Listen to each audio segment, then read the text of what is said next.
Saudações a todos, eu me chamo Carlos Jawad, sou seu professor online neste canal e bateu uma saudade. É verdade que eu já não gravo muito conteúdo por aqui há um tempo, mas também achei por bem, vamos lá, não ficar indiferente, não é? Encontramos no início de um semestre, de alguma forma, é bem normal que os estudantes vão tendo mais necessidade por conteúdo acadêmico. Vamos lá, geralmente, quando nós vamos resolver exercícios de programação linear, tanto pela aplicação dos métodos simplexos, bem como também pelo método gráfico, os exercícios são muito longos por sua natureza e desgastam.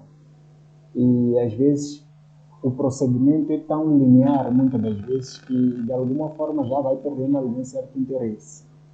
Então, de tal modo que a nossa aula não fosse muito longa, eu achei por bem resolver um exercício, extrair as soluções, explicar-vos o passo a passo, e assim vocês percebem a lógica da aplicação deste método. Primeiro de tudo, vamos entender o seguinte. Nós temos aqui este problema de programação linear. Eu até vou marcar ele. Temos este problema de programação linear. E o que nós temos que entender é o seguinte, é que todo problema de programação linear, numa primeira fase, se a informação não for diferente, não é? Ele encontra-se na forma canônica. Estamos juntos? Este problema de programação linear está na forma canônica. E muitas das vezes a questão é dada pela condição do problema. Por exemplo, partindo daqui, nós podíamos fazer a seguinte questão. Qual é o método adequado para podermos resolver este problema de programação linear? De alguma forma, nós entendemos que, pelo fato do sinal da desigualdade que acompanha as restrições ser de menor ou igual, o método mais adequado para poder resolver o problema é o método simplex direto. Se a tendência dos sinais das nossas restrições fosse de maior ou igual, o método adequado para poder resolver um problema de programação linear desta natureza seria o método simplex duas faces. Visto que nós estamos diante de uma situação cujo sinal das restrições são de menor ou igual, então o método adequado é o método simplex direto. Agora, como é que se caracteriza a aplicação do método simplex direto? Já vamos para a resolução do problema. O método simplex direto, ele caracteriza-se pela introdução de variáveis de folga, que na verdade estas variáveis de folga são variáveis positivas. Então o que nós vamos fazer é o seguinte, a cada inequação vamos introduzir aqui uma variável de folga, não é? Já na forma standard, que nós podemos denominar de forma padrão também, e vamos passar da forma canônica para a forma standard. Ou seja, na forma canônica, o problema de programação linear apresenta-se sob a forma de inequação. E na forma standard, ele apresenta-se sob a forma de equação, com a particularidade de já estar incorporado as variáveis de folga que vão de encontro com a natureza da aplicação do próprio método. Estamos juntos? Então vejamos. Na primeira equação, nós introduzimos a variável x3, que é a primeira variável de folga. Não podemos introduzir a variável x3 na segunda equação. Por quê? Estaremos a repetir e não podemos repetir. Logo, o que nós vamos fazer é o seguinte.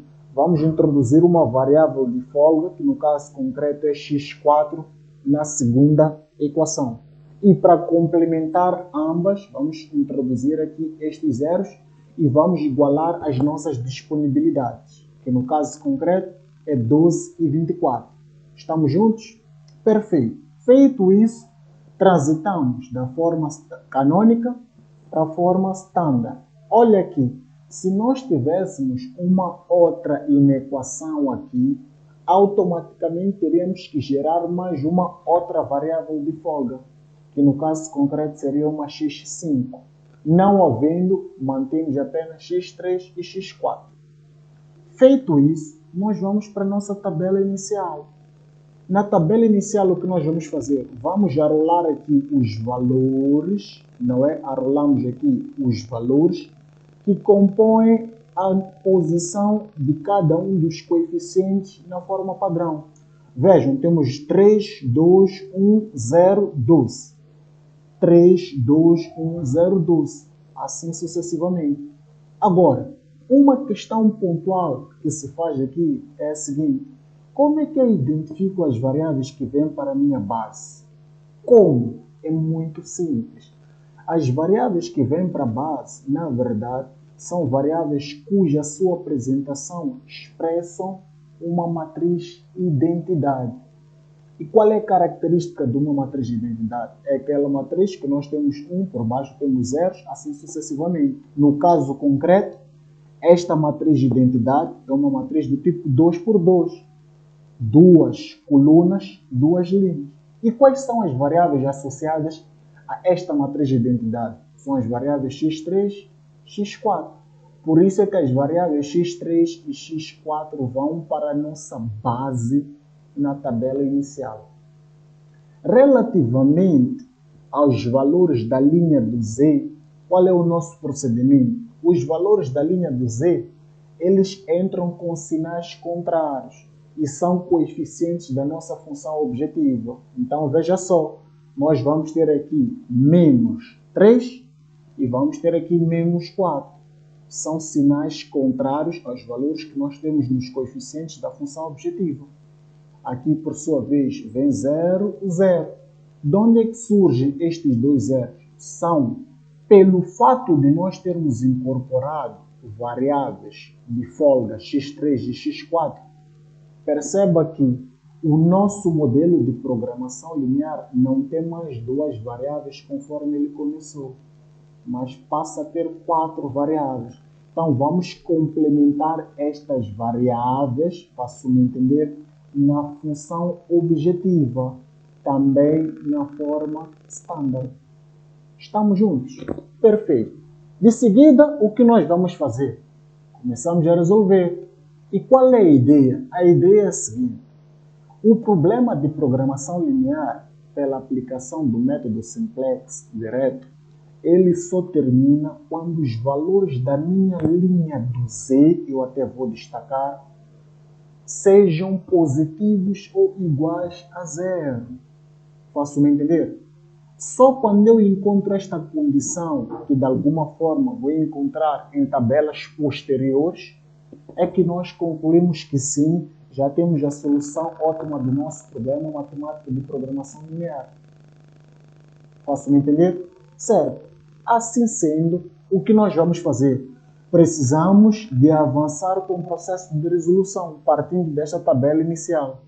E como é que se caracteriza esse processo? É muito simples. Nós precisamos definir, primeiramente, a nossa coluna pivô. E como é que nós definimos a nossa coluna pivô? Eu até vou marcando aqui. A coluna pivô ela é definida com base no maior elemento negativo. E qual é o maior elemento negativo da linha do z? É o menos 4. Nós podemos fazer a seguinte questão. Mas menos 3 é o maior valor. Perfeito. É o maior valor. Mas não é o maior elemento negativo. A coluna pivô, que é esta aqui amarelada, ela é definida com base no maior elemento negativo. No caso concreto, é o menos 4. Estamos juntos? Certo. Logo de seguida, nós precisamos encontrar a nossa linha pivô. E como é que nós fazemos para encontrar a linha pivô, professor? Muito simples. Pegamos nos termos independentes da tabela inicial, que estão na coluna do BI, no caso concreto do nosso exercício é o 12 e 24, e vamos dividir pelos valores que compõem a nossa coluna pivô. Então perceba, 12 dividido por 2 vai nos gerar quanto? 6. 24 dividido por 6 vai nos gerar quanto? 4. Logo de seguida, o menor valor da divisão irá expressar aquele que será a nossa linha pivô. E no nosso caso concreto, qual é o menor valor dessa divisão? É o 4. Logo, esta linha x4 vai representar para mim a minha linha pivô. Já percebemos como é tão simples. Perfeito. Agora, o que acontece? Perceba que, para que a gente encontre a nossa solução ótima na tabela terminal, tem de acontecer que existam entradas e saídas de variáveis da base. Geralmente, na verdade, é sempre, a coluna pivô representa a variável, ou seja, posso até repetir, não tem mal nenhum, a variável, no caso x2, da coluna pivô, representa a variável que irá entrar na base na tabela posterior. Faço-me entender? Certo. Enquanto que a variável da linha pivô, que no caso x4, representa a variável que irá sair da base. Então, o que está a acontecer aqui? A variável x4 sai da base para dar prioridade à variável x2. Estamos juntos? Cool! Logo de seguida, o que nós temos que fazer? Percebam que na posição entre a coluna e a linha, nós temos uma interseção. Estamos juntos? Temos uma interseção aqui, 6. Este 6 nós vamos chamar de elemento pivô. Qual é o objetivo? Na tabela subsequente, que no caso concreto será a nossa tabela 1, que também nós podemos denominar de primeira iteração. Qual é o objetivo? Muito simples. Passa por fazer com que na posição do 6 na tabela seguinte seja 1. E os valores que o acompanham, ou seja, temos que fazer com que na posição do elemento pivô, que anteriormente era 6, na tabela seguinte seja 1. Faço-me entender? Seja 1.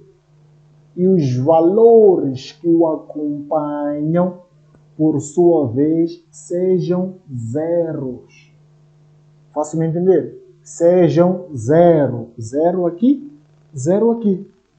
E para estas condições se verificarem, nós precisamos fazer o quê? Operações com linhas. E são estas operações que nós fizemos.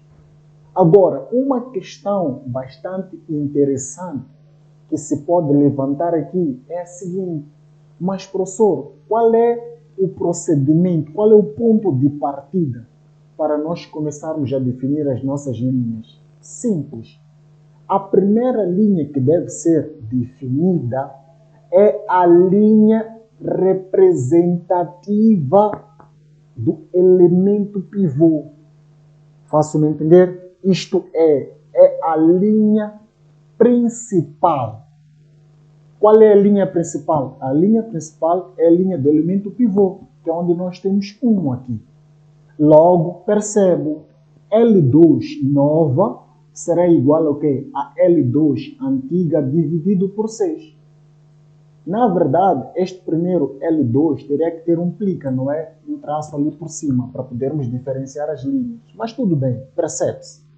Então, o que vai acontecer? L2 antiga, que quanto é? 6, vai dividir por quanto? Por 6. Quanto é que isto vai dar? 1. Estamos juntos? Então, pegamos nesta operação aqui e fazemos para toda a segunda linha. Estamos juntos? Certo. Logo de seguida, geramos outras operações com linhas. No caso concreto, me refiro à linha 1 e à linha 3. E qual é o objetivo aqui, na verdade, destas duas operações? É fazer com que nestas duas posições a gente encontre estes zeros. O objetivo é só esse.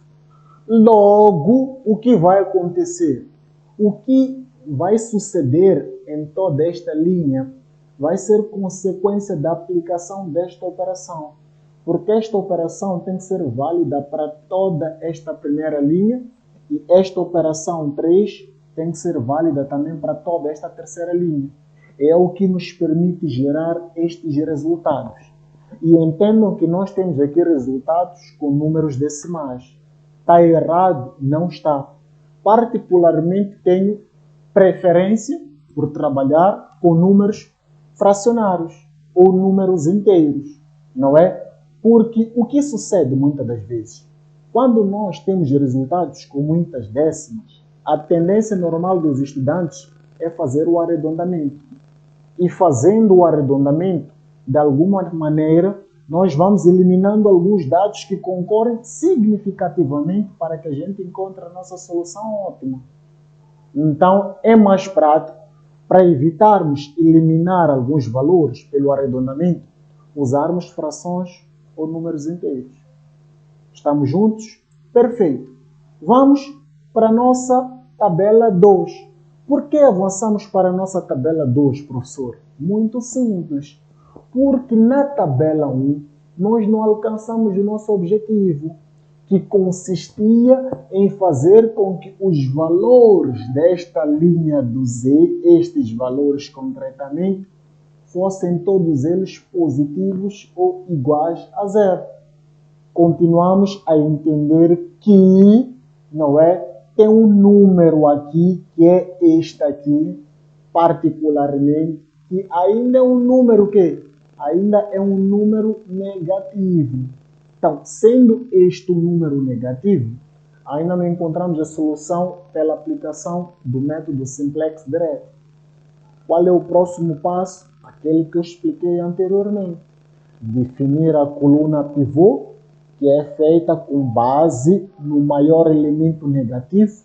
Este é um único valor negativo, então esta aqui vai ser a nossa coluna pivô. Logo de seguida, encontrar a linha. Como é que nós fazemos para encontrar a linha? Até vou marcar. Esta aqui é a nossa coluna pivô.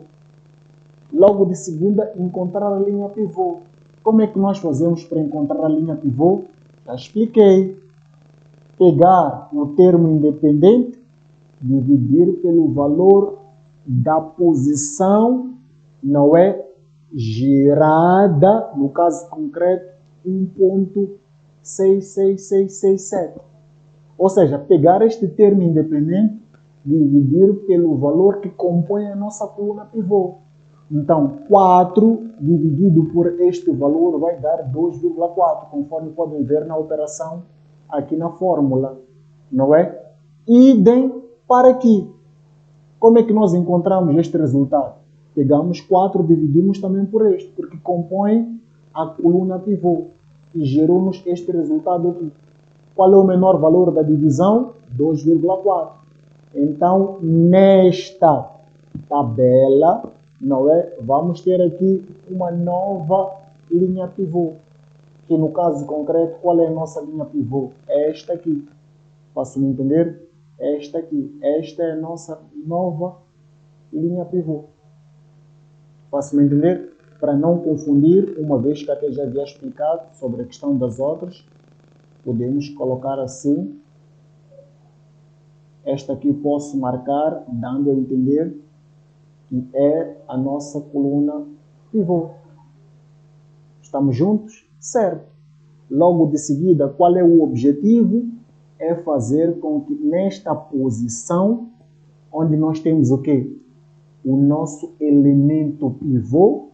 O elemento pivô está sempre na interseção entre o quê? Entre a coluna e a linha pivô.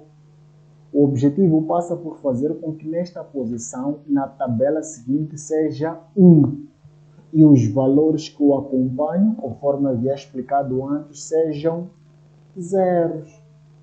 Faço-me entender? Certo.